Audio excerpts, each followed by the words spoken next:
này như ngập như ngà, phải nảy nở như cơn mưa thuần. Hạt mùa tiết giống kia bắt luân, thải mọc mầm chỗ lá mới màu. Trong chúng xanh nghĩ tận đuôi đầu, về cực lạc mới là hết khổ. Đạo dưới ly từ đây nhiều chỗ, phải lọc lừa cho kỹ mà nhờ. Chọn nơi nào đạo chánh phượng thờ, thì mới được thân sao cao quý. Nhìn Phật giáo mà tìm cái lý, coi tại sao ta phải tu hành. Vì yêu dân ta kể ngọn ngành, khuyên lê thứ làm lành mà chăm. Cánh niết bàn là nơi cứu cánh, về chốn nơi xa lánh hồng trần. Dầu không siêu cũng đặng về thần, nhờ hai chữ trung quân ái quân. Trần lập hỏi biết ai còn mất, giờ chưa phân chưa biết chánh tà. Ta vì dân sắc lệnh ngọc tòa, đền linh cứu sơn trung chịu màng. Nền đạo đức ta bài quá càng, mà dương gian còn gán danh từ, làm cho ta là khóc lỡ cười, khóc là khóc thương người ngu muội. Thấy điên khùng làm như sắc nguội, chẳng canh đương nó lại khinh khi. Ngó về tay niệm chữ từ bi, cười chẳng thấy mây si thay qua. Chăng dưới luận đặng dành cơm cá, khuyến dụ người đặng kiếm bạc tiền. Thấy chúng sanh ghét họ ganh hiền, theo chế nhạo những người tu tình. Tu không tu cũng không mời thánh, mặc tình ai chồng kính hay chi. Thương lê dân còn mạng sai mê, chẳng tu tịnh cho rành xương năng. Thấy ta lại nói cay nói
là gặp đào. Việc cổ tích cần chi phải thao, chuyện qua rồi kể lại làm gì. Nếu ai mà biết chữ tu trì, tâm bình tĩnh được thì phát hoài.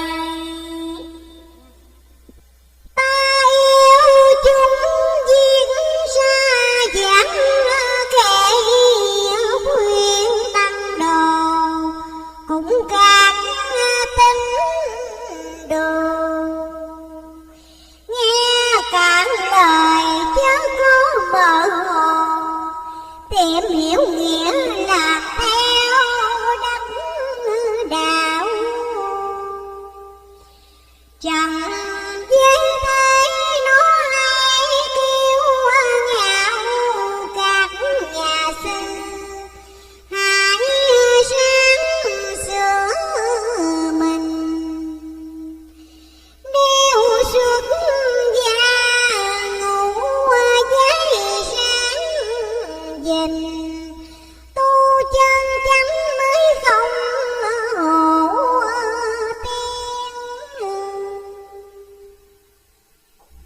Cả ngàn năm nhân tâm sao xuyên, sao tu hoài chẳng thấy ai thành. Bởi chữ tu liền với chữ hành, hành bất chánh người đời mới nói. Bày tăng chúng quá ham chùa ngói, nên tội khuyên khắp chốn cùng làng. Phật nào ham tượng cốt khết vàng, mà tăng tạo hao tiền bá tánh. Việc giả dối từ đây nên lánh bổn đạo ôi, hãy ráng sửa mình. Cuộc giải đời ta lắm công trình, làm chẳng trọn uổng thay một kiếp.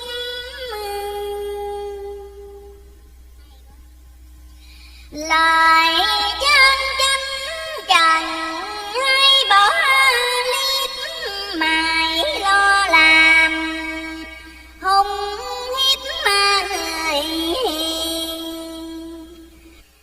mà làm cho ngập đáy tham phiền. Muốn chừng chi trần gian thảm thiết,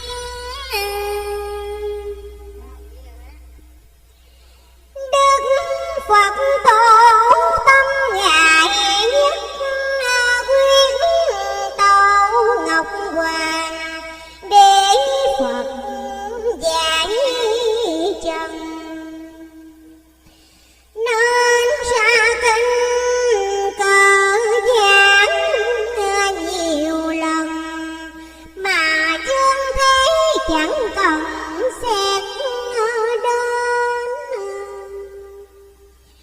Xác trần tục như cây cành khến, làm hiền hoài ắt phải tiêu mòn.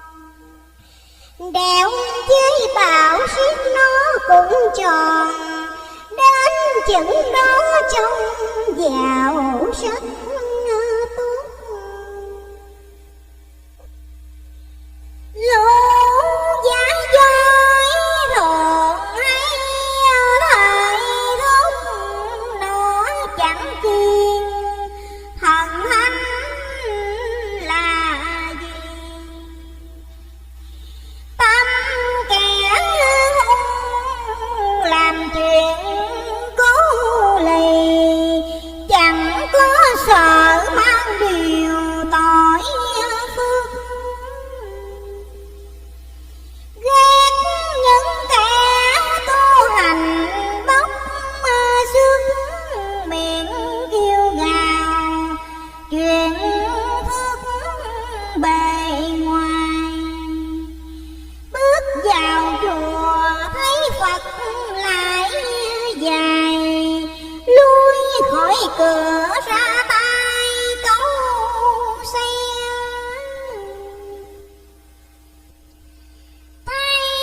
quyền quay nói vừa mé đằng bờ bưng những kẻ hung sùng. Ta thương đời nói những chuyện cùng, chẳng có gì có dung kẻ quay. Cuộc sám hối vô chùa thương thấy làm gian lừa, biết mấy nhiều lần thấy dương gian lừa gạt thánh thần, mà Chúa xót cho đời quân hạ. Chớ tự hối nào ai có là ăn năn, cái sửa tâm lành. Phật chẳng qua dùng chữ tinh thành, chớ nào dùng hương đăng trà hoa. Làm chay đám tạo nhiều sa mã, bay về Tây nói những chuyện gì.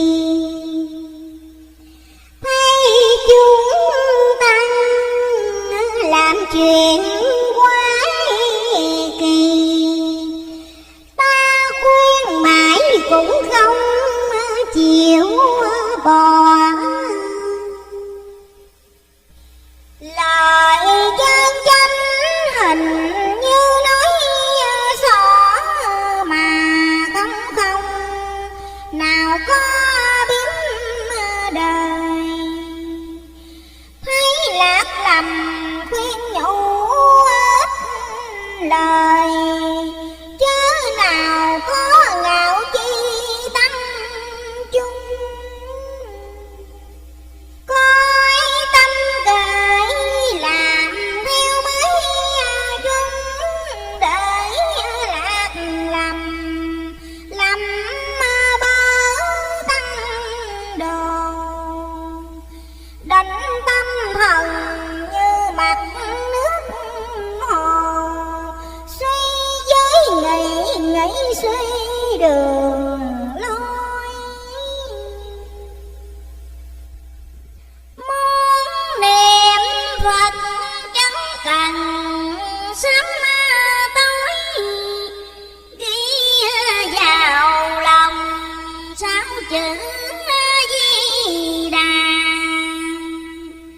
Thiên lương quên mất điều tàn, đặng hạnh phúc nhờ lòng cố gắng. Việc đạo đức bất cần thối thắng chữ tu hiền, ngay thẳng lần hồi.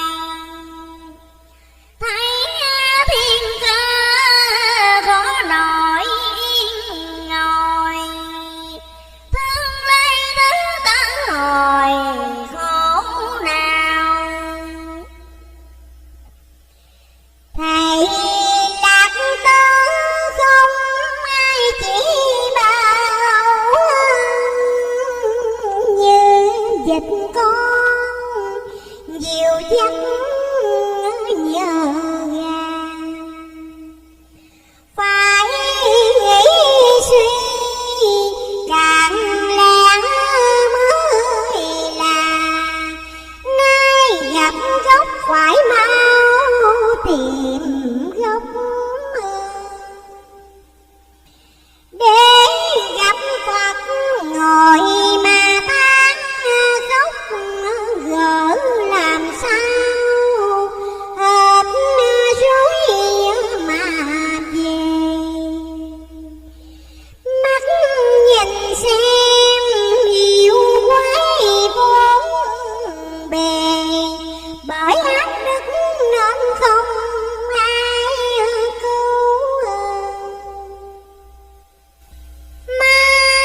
linh tuôn đời sắp hạ. Trẻ nhỏ tuổi đời này lắm mà bị văn minh cam dỗ lỗi người. Kể từ rài cười một khóc 10, kẻo chúng nó dễ ngửi Phật thanh. Đạo quý dương rất nhiều chi ngánh, khuyên dương trần sớm cánh mới màu. Để ngày sau đến việc thám sầu, ráng nghe kỹ lời ta mách trước.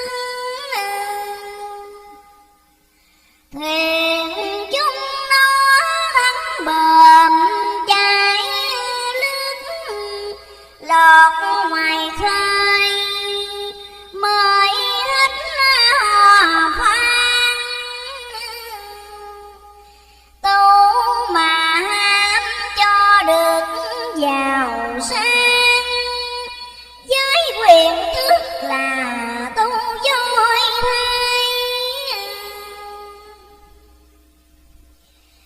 Nhớ thuở chân vua lưng gió để tạo chùa chiền khắp nước tu hành. Đến chừng sau ngã tư đại thành, Phật bắt cứu vị tâm còn ác. Tu biết cách như đường biết đát, đường đát rằng đặng giữa xe loan. Ai biết nghe thì sớm liệu toan, để đến việc như người thất nghiệp. Phải quý tâm cùng nhau hỏi hiệp, ráng mau trơn mới kịp đau mong. Sớm với chiều gắn chí nguyện cầu, thì sẽ được tòa chương giữa cây. Chúng sanh hỡi như gà hấp, thấy phải nằm chờ tới nước Bắc ra. Thời kỳ này nhiều quỷ cùng ma, trời mở cửa quỷ dương xuống thay. Nên ta mới ra tay cứu tay, kẻo chúng sanh bệnh khổ quá chừng. Sao quỷ dương đi đứng nửa lần, thêm tên tuổi chúng sanh nó biết. Làm đủ cách xuống lan ta thiết ở ngoài đường, nó biết tên mình. Tin cùng không thì cùng mặt tình, cho ta lắm công trình giải dồn. Hỏi thuở chương Thích Ca Phật tổ ngồi tham thiền, bị nó gheo hoài mà cũng không